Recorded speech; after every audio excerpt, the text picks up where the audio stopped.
Es uno de los pasajes más interesantes del libro de Daniel. Ya dije eso en el capítulo 7 y este también es muy interesante. Este pasaje es un capítulo profético de la palabra y quiero que Dios pueda ministrar a tu corazón. Cualquier parecido con tu realidad es pura coincidencia. Gloria a Dios. No quiero que alguien tome mal ninguna palabra que voy a compartir en esta mañana. Daniel capítulo 11, los reyes del norte y del sur. Hay algunos acontecimientos que ya se repiten en este pasaje para nosotros, pero para Daniel era todo profético. Pero nosotros ahora, después de 2500 años, alguno ya es historia, como el reino de Grecia, por ejemplo. Gloria a Dios. Entonces, hermano, quiero que abran su Biblia en el libro de Daniel, capítulo 11. Vamos a estar meditando. Es un poco largo este capítulo, tiene 45 versículos, pero voy a tratar de dar lo más importante.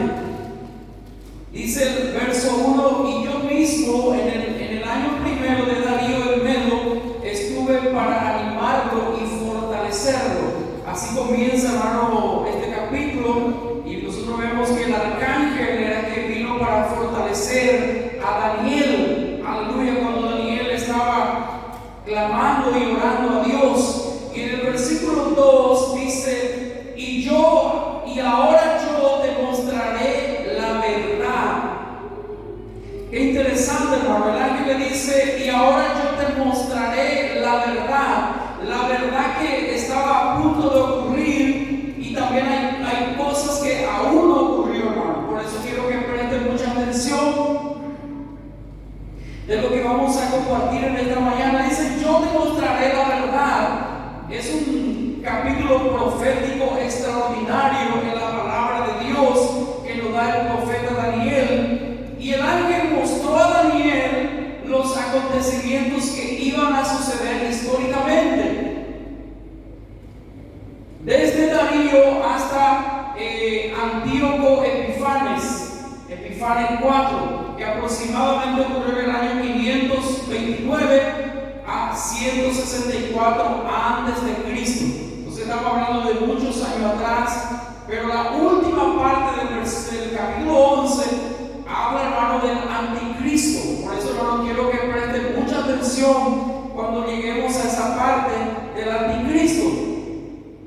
Dice, hermano: y yo te mostraré la verdad. He aquí que aún habrá 3 reyes en Persia, y el cuarto se hará de grandes riquezas más que todos ellos, y al hacerse fuerte con sus riquezas levantará a todos contra el reino de Grecia. Dice este personaje, este arcángel, le dice a Daniel que aún habrá 3 reyes en Persia, y el cuarto se hará de grandes riquezas más que todos ellos. Y la interpretación, hermano, para nosotros es más fácil porque ya pasó, ya sucedió la historia, y estos 3 reyes fueron, usted puede averiguar en la enciclopedia, Cambises, Esmernis y Darío Istapes. Y el cuarto rey es Asuero. Asuero viene a ser el esposo de la reina Esther, que fue el cuarto rey y también era el rey más rico. Después leer luego en su casa Esther capítulo 1, del 1 al 12, y van a ver el esplendor y la riqueza que tenía el rey Jerjes o Asuero. Y había heredado, hermano, toda la riqueza de sus predecesores, y dice la historia que mantenía un ejército de 2,5 millones de personas. O sea, era muy grande. Y cuando eso, uno de los Asueros, se cree que ya no era el esposo de Esther, invadió Grecia e incendió Atenas. Es por eso que Daniel capítulo 8 dice que Alejandro Magno vino con gran ira contra los reyes de Persia, porque había sido invadido Grecia tiempo atrás. En el versículo 3, vamos a leer 3, dice: se levantará luego un rey valiente, el cual dominará con gran poder y hará su voluntad. Este rey valiente, este rey poderoso y valiente es Alejandro el Grande o Alejandro Magno. La palabra Magno quiere decir grande. Y Alejandro Magno es el rey valiente que habla aquí Daniel en el versículo 3. Reinó desde el año 336 al 323 antes de Cristo. Ya dijimos también que Alejandro murió de repente en la flor de su vida cuando tenía solo 33 años. 33 años tenía Alejandro cuando murió. Ya hemos detallado, hermano, algunos creen, dicen que él era alcohólico, era homosexual, era glotón y murió en el estupor de una borrachera. Amaneció, le agarró fiebre y murió. Algunos dicen que fue envenenado también. Es un misterio, pero lo cierto es que murió Alejandro el Grande teniendo apenas 33 años. Poco después, el reino agarró sus 4 generales. Dice, pero cuando se haya levantado su reino será quebrado y repartido hacia los 4 vientos del cielo. Y vienen a ser sus 4 generales. Dice el verso 4, no a sus descendientes, ni según el dominio con que él dominó, porque su reino será arrancado y será para otro fuera de ellos. Dice que Alejandro tenía un hijo, Alejandro II, pero fue asesinado su hijo y también su medio hermano Felipe fueron asesinados. Y sus 4 generales tomaron el reino o el mando. Y de esto habla el capítulo 11 de los 2 reyes, del rey del norte y del sur. Y eso vamos a detallar en esta mañana con la ayuda del Señor. El versículo 5 dice, y se hará fuerte el rey del sur, mas uno de sus príncipes será más fuerte que él, y se hará poderoso, y su dominio será grande, y al cabo de años harán alianza. Entonces, vamos a desglosar, hermano, esta parte que habla del rey del sur. Uno de los generales de Alejandro fue Ptolomeo, y ya hablé también. Ptolomeo es uno de los generales que comenzó una dinastía en el sur, o sea, en Egipto. En Egipto, uno de los generales, Ptolomeo, comenzó a reinar, y otro de sus generales, Seleuco, estableció su dinastía en el norte, en Siria. Entonces, de eso habla de los reyes del norte y del sur. Amén. Entonces, que preste mucha atención, hermano. Seleuco en el norte de Siria y Ptolomeo en el sur, Egipto. Y reinó más o menos en el año después de la muerte de Alejandro, en el año 323. Y nos dice, estos 2 reyes, hermanos, pelearon entre ellos. Había guerra, hermanos, entre ellos. Y dice el versículo 6, y al cabo de 2 años, al cabo de años harán alianza. Pero voy a primeramente detallar una parte de la guerra. Estos 2 reyes lucharán, pero más tarde harían una alianza entre Egipto y Siria. Dice, hermano, que esta alianza ocurrió en el año 250 antes de Cristo. Ocurrió después de la muerte de los 2 generales, cuando el hijo de Ptolomeo II, Filadelfo de Egipto, dio su hija Berenice en matrimonio a Antíoco II, que era el nieto de Seleuco. 2 años después de la muerte de Ptolomeo II, que era el padre de Berenice. Y dice la historia, es muy interesante, dice, Antíoco II se divorció de Berenice y se volvió a casar con su anterior esposa, la Odisea. Y la Odisea, resentida, envenenó a Antíoco e hizo que asesinaran a Berenice. Imaginen lo que hizo la Odisea. Envenenó a Antíoco y también mandó a asesinar a Berenice, su rival. Si la pregunta, hermano, esto parece algo muy simpático, muy interesante, pero son cosas que ocurren hasta el día de hoy. ¿Usted cree que ya no ocurre esto? Siempre está ocurriendo, hermano. Era notoriedad porque eran los reyes. Y dice, no terminó ahí ahí, hermano, esta intriga. Entre tanto, en Egipto, el hermano de Berenice, Ptolomeo III, sucedió a su padre en el trono. Y este Ptolomeo III invadió Siria. Invadió Siria y vengó la muerte de su hermana, ejecutando a la Odisea. Dice la historia que Seleuco II estaba en Asia Menor cuando Ptolomeo III invadió Siria. Y cuando invadió Siria, dice que trajo mucho botín, trajo plata, oro, vasos preciosos. Eso relata Daniel del verso 8 al 11. Y desde el 13, hermano, hasta el versículo 20, que usted puede leer en su casa, relata, hermano, la guerra que ocurría entre el norte y entre el sur. O sea, no quiero que se confunda entre Ptolomeo, Egipto y Seleuco, Siria. Ellos se pelearon, eso es lo que Daniel habla de la guerra del reino del norte y del sur. Hasta el versículo 20, hermano, continúa la guerra. Una descripción detallada de la guerra de los reyes del norte y sur y coincide con la historia, con la cronología de la historia. O sea, es algo verídico, algo que ocurrió. Y quiero que presten mucha atención ahora desde el versículo 21. El versículo 21 de Daniel 11 dice: y le sucederá en su lugar un hombre despreciable, al cual no darán la honra del reino, pero vendrá sin aviso y tomará el reino con halagos. Este hombre despreciable, hermano, es una persona infame y horrible, hermano, llamado Antíoco Epifanes IV. Ya hemos hablado de Antíoco Epifanes, hermano, en capítulos anteriores. El Espíritu Santo, hermano, pone de relieve su nombre, hombre despreciable. También, hermano, era conocido como el anticristo también, porque tenía mucho odio contra los judíos e invadió Jerusalén y hizo estrago, hermano, en Jerusalén.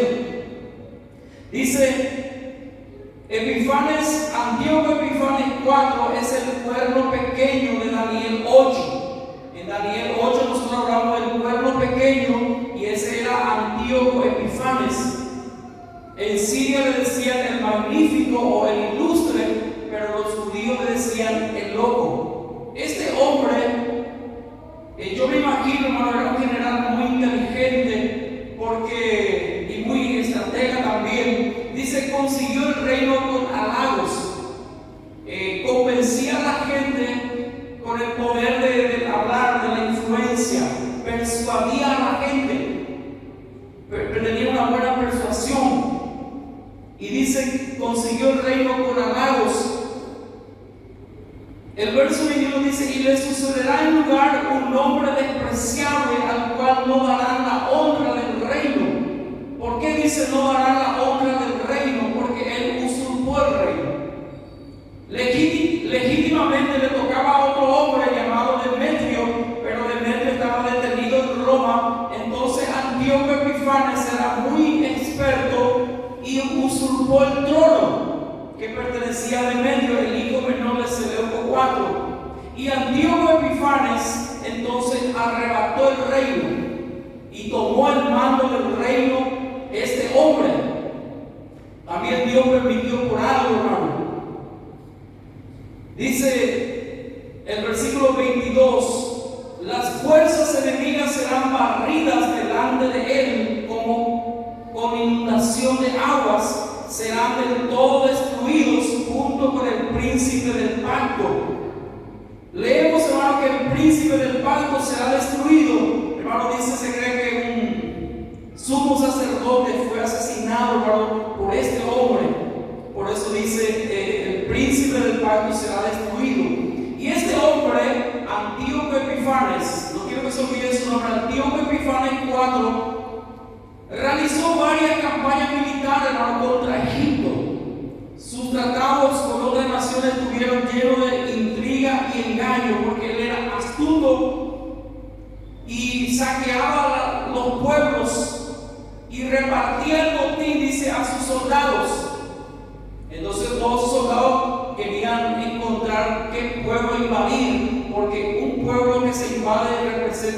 riqueza. Y hizo este hombre, hermano. Invadió mucho pueblo en tiempo de paz. El versículo 24 habla de eso. También, hermano, este hombre invadió Jerusalén. Cuando invadió Jerusalén, la primera dice que mató más de 1 millón de judíos. Ni Alejandro el Grande, hermano, no invadió Jerusalén. La historia, hermano, hay un escritor cristiano muy antiguo, él habla de la historia de Alejandro el Magno, es muy interesante. Y dice él, Alejandro el Magno conquistaba todo, nadie podía enfrentarlo y menos Jerusalén no tenía fuerza militar en aquel tiempo. Cuando Alejandro vino para invadir Jerusalén, los sacerdotes estaban con mucho miedo. Entonces ellos oraron a Dios. Y ellos sintieron de parte de Dios que se vistieran de su vestidura real de sacerdote y salieran a recibir a Alejandro. Y grande fue la sorpresa, hermano, para que usted vea cómo Dios hace la obra.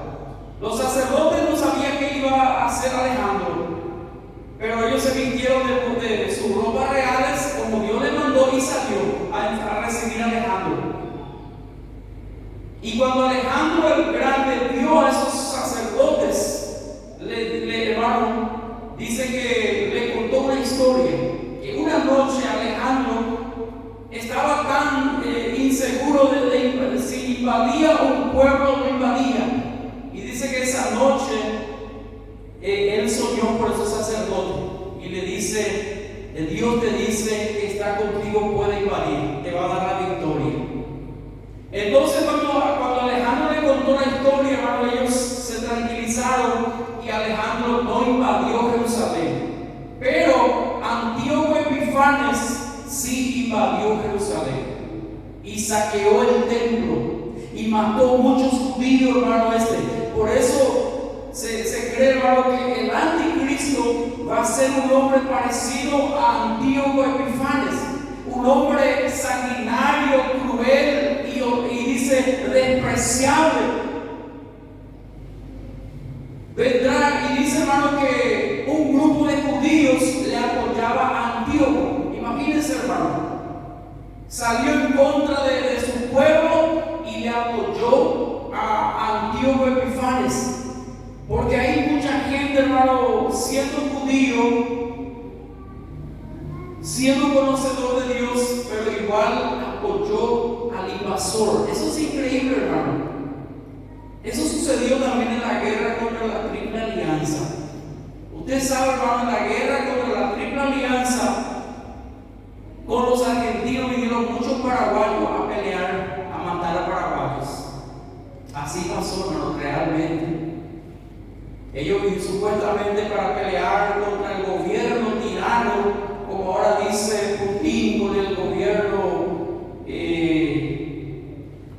nazista de Zelensky y va de Ucrania, vamos a verlo así. Y varios judíos, hermano, se unió con Antíoco. Dice, vendrá pacíficamente. Esa es la idea que se comunica en Daniel 9:27, como el anticristo. Así es como Antíoco Epifanes, por medio de engaños, hermano, entró, y así también el anticristo va a entrar así. Verso 28, viene el verso 28. Dice, y volverá a su tierra con gran riqueza, su corazón será contra el pacto santo. O sea, su corazón contra el pacto santo, que es contra los judíos, contra Israel. Y hará su voluntad y volverá a su tierra. Al tiempo señalado volverá al sur, mas será la postrera venida como la primera. El versículo 30. Porque vendrá contra él naves de Quitim, y él se contristará y volverá y se enojará contra el pacto santo y hará según su voluntad, pues volverá pues y se entenderá con los que abandonen el santo pacto. Él volvió, hermano, para atacar Egipto, pero fue derrotado, pues dice, contra las naves de Quitim, que ya vienen a ser los romanos de los Chipre. Venció, hermano, a Antíoco, pero él se volvió volvió contra el pacto santo, o sea, vino con gran ira contra el pueblo de Dios, contra los judíos. Y dice, hermano, que ahí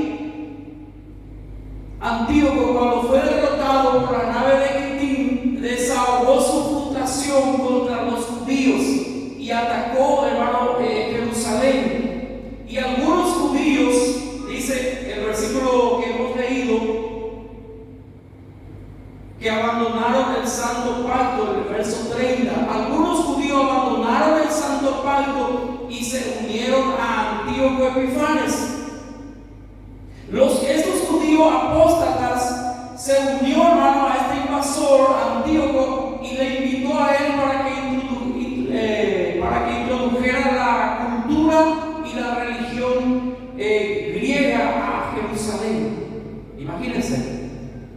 Estos judíos, hermano, dieron la espalda a su pueblo, a Dios, y dicen: no, queremos que venga Antíoco acá y que traiga la religión y que traiga la cultura griega. Y ahí, hermano, entró la cultura griega también en Jerusalén entre los judíos.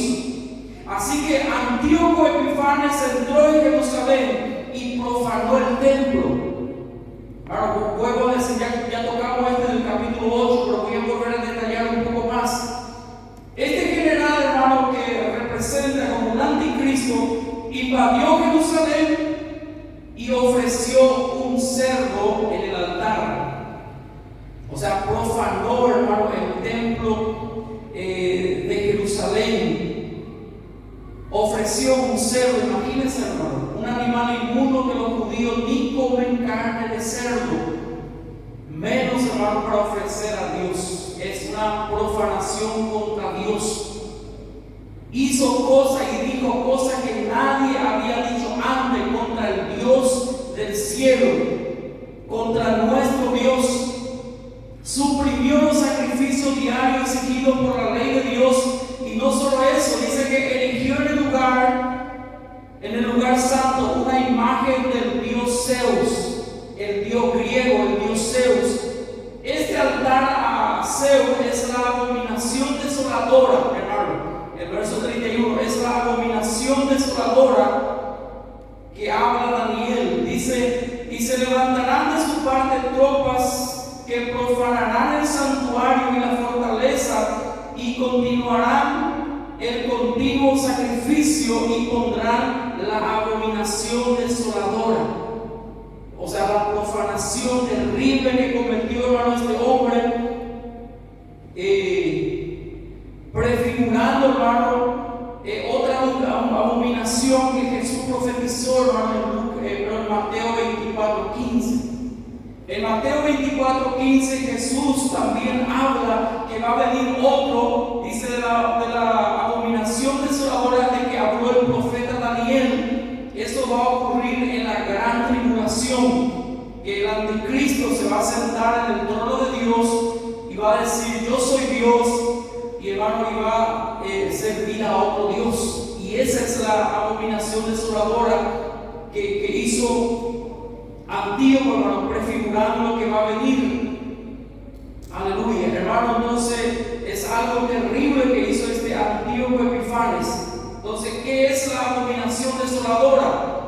Es lo que hizo este Antíoco Epifanes. Sacrificó un cerdo en el lugar santo en Jerusalén, en el templo de Dios, y ahí profanó el lugar santo. Ustedes saben, hermano, que los judíos no tienen templo ahora. Ellos están locos por construir el tercer templo. Y dice, hermano, que el anticristo va a permitir que ellos construyan. Porque solamente si los judíos tienen templo puede ofrecer sacrificios. Y no puede construir templo, hermano, porque en el lugar está un templo de los musulmanes. Y no puede hacer. Y ese lugar es un conflicto de guerra desde esa época hasta el día de hoy en Jerusalén. Pero hay un pasaje muy interesante en el versículo 32. Dice: con lisonja seducirá a los violadores del pacto. A mucha gente le va a engañar con palabras dulces, con historias,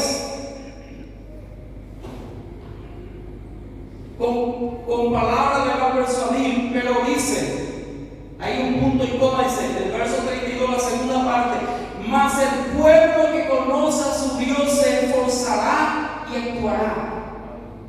El pueblo que conoce a su Dios se esforzará y actuará. El diablo no va a engañar a todo el pueblo de Dios, le va a engañar a cierta parte, a los que no tienen corazón recto, a los que no tienen compromiso con Dios, pero la gente que conoce a su Dios se esforzará y actuará. Y eso pasó también. El pueblo que conoce a Dios, dice, la adulación corrompió a algunos judíos e hizo que los judíos se unieran a Antíoco, pero Dios siempre tiene un pueblo remanente. Dios siempre tiene un pueblo fiel. En la época del profeta Elías, hermano, cuando se corrompió el reinado de Acab, porque tenía una esposa, Jezabel, que dominaba a su esposo, y este rey era un hombre pacífico y que se dejó dominar por su esposa completamente. Era una adoradora de ídolos, Jezabel, y trajo otros dioses, se sirvió a Baal. Tanto, hermano, fue la corrupción espiritual en Israel que Elías dijo: solo yo he quedado. Se recuerda cuando él dice: Señor, todos siguen a Baal, solo yo he quedado.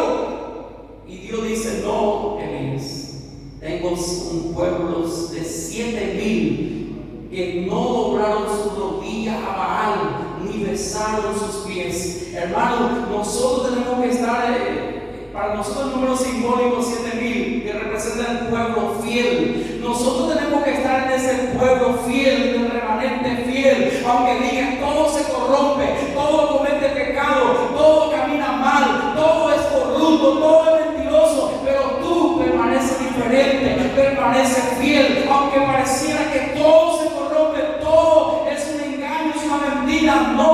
Dios tiene un pueblo fiel, hermanos.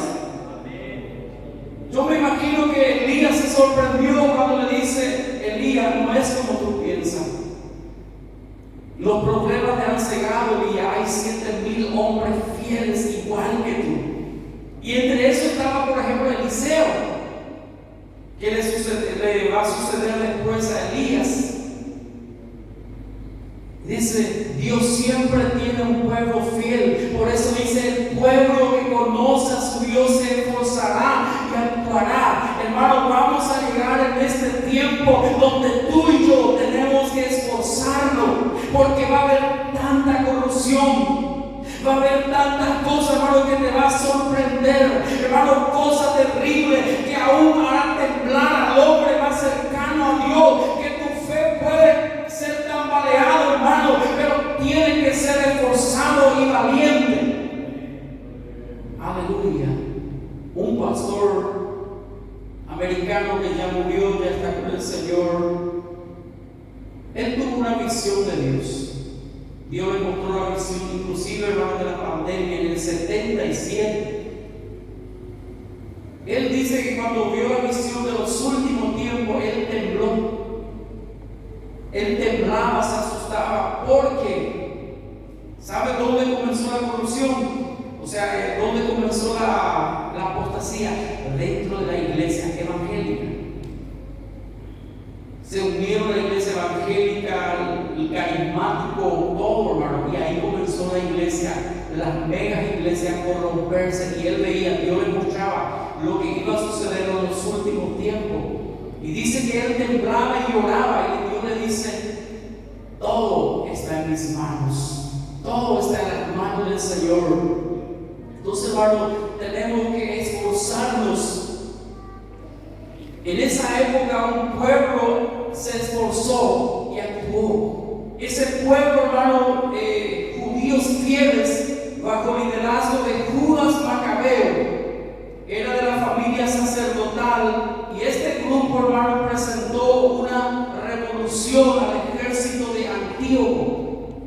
Cuando todos los judíos se rindieron, esta familia de Judas Macabeo hizo una resistencia, tipo una revolución, que con el tiempo Antíoco se retiró de Jerusalén. Y dice que esta familia, Judas Macabeo como líder, consiguió, hermano, y limpió el templo, purificó otra vez el templo. Y hermano, los judíos conmemoran, hermano, la purificación del templo. Hay un pasaje en Juan, ellos llaman Hanukkah, o sea, la dedicación. En Juan capítulo 10, vamos a ir Juan 10, 22. Juan 10, 22 dice: celébrase en Jerusalén la fiesta de la dedicación. Era invierno. Esta fiesta de la dedicación son lo que hicieron Judas Macabeo. Ellos dedicaron otra vez el templo a Dios, purificaron el templo. Y este también es algo simbólico, hermano. ¿Por qué es algo simbólico también lo que va a pasar? Dice, ellos purificaron el templo, se volvieron a encender las lámparas en el templo y dedicó otra vez el lugar santo a Dios. Pero en el sentido espiritual, hermano, Dios va a tratar con el pueblo judío. Dios va a purificar al pueblo de Israel, porque ellos no aceptan a Cristo. Ellos no aceptan a Jesús el Mesías. Ellos están esperando a Jesús el Mesías aún hasta hoy, 2022. Y ellos van a aceptar, ¿sabe a quién? Al anticristo. Ellos van a aceptar al anticristo como su Mesías. Y Dios va a seguir trabajando, hermano, purificando su pueblo hasta aquel día. Escúchenlo, hasta aquel día de la batalla de Armagedón. Ustedes ya escucharon la batalla de Armagedón en Apocalipsis 16. Habla de esa batalla de Armagedón, hermanos. Apocalipsis 16 habla de la batalla de Armagedón. Armagedón quiere decir el monte Megido, un monte que está al norte de Israel. Claro, siempre los historiadores están mostrando, dicen, este es el monte Megido, aquí se va a reunir la batalla de Armagedón. Ahí se va a reunir, hermano. Se cree, hermano, que un ejército de 200 millones van a estar ahí. El único que tiene 200 millones de ejército es China comunista. Se va a unir con Rusia, con Irán para atacar Israel. Y ahí, hermano, todo le va a dejar a Israel. Hasta Estados Unidos le va a dejar a Israel. Ahí ellos van a clamar a Jesús el Mesías. Y ahí Jesús va a descender, hermano, para librarlo. Pero muchos van a morir, muchos judíos. Es muy interesante, hermano. Y Dios va a continuar tratando, hermano, el proceso de purificación hasta el tiempo del fin. Va a tratar con el pueblo de Israel. Dios también va a tratar con el pueblo con la iglesia. Escucha, hermano. Hace mucho había escuchado un testimonio de un hombre y que le preguntaba a Jesús acerca de Juan 14. Jesús se fue a preparar lugar, le dice, y vendré otra vez para llevarlos en el cielo. Y dice, hermano, él sintió esto, escuchó esta voz, dice, todo ya está preparado en el cielo, solamente mi iglesia aún no está preparada. Y es verdad, hermano, si sucediera lo que va a suceder, el rapto, muchos de nosotros no estamos preparados y muchos se van a quedar también. Muchos que están, hermano, que hoy en día, hermano, lo que dice Apocalipsis 3 son tibios. Y los tibios dicen, yo voy a vomitar de mi boca, dice el Señor. Entonces, hermano, Dios sigue tratando con su iglesia y con su pueblo Israel también, con los judíos. Y los judíos van a pagar terriblemente por haber rechazado a su Mesías, a Jesús. Aleluya. Y ahora, hermano, desde el 36 al 45, Daniel 11, 36 al 45, con este voy a terminar, hermano. Desde el 36 al 45, ya habla, hermano, ya no habla de Antíoco, sino habla del anticristo. Es muy interesante, hermano, entender eso. Desde el 36 dice, y el rey hará su voluntad y se ensorbecerá sobre todo Dios, y se engrandecerá sobre todo Dios, y contra el Dios de los dioses hablará maravillas y prosperará. Dice, hablará maravilla entre comillas, o sea que hablará cosas terribles, hablará abominación. Desde el 36 al 45, hermano, ya no habla de Antíoco, sino habla del anticristo. Porque habla, hermano, dice la mención al cabo del tiempo. ¿Por qué, hermano, está muy seguido de Antíoco y después viene el anticristo? Porque el anticristo va a actuar muy similar como Antíoco actuó. Va a venir con engaño, va a venir con poder, va a venir como un líder religioso, militar, como un estadista político, y va a engañar a todo el mundo, principalmente a los judíos. Hermano, esta profecía corresponde, hermano, al anticristo, y Antíoco es un tipo de anticristo. Aunque el anticristo dice va a prosperar por algún tiempo, pero Dios va a descender, hermano, y va a destruir al anticristo. Quiero, hermano, que usted pueda leer otra vez en su casa, desde el 36 hasta el 45, hermano, habla del anticristo. Dice, del Dios de sus padres no hará caso, ni del amor de las mujeres, ni respetará a Dios alguno, porque sobre todo se engrandecerá. Y eso habla, hermano, Apocalipsis 13, cómo va a ser. La palabra que utiliza el Espíritu Santo es la bestia. Este hombre va a ser como una bestia.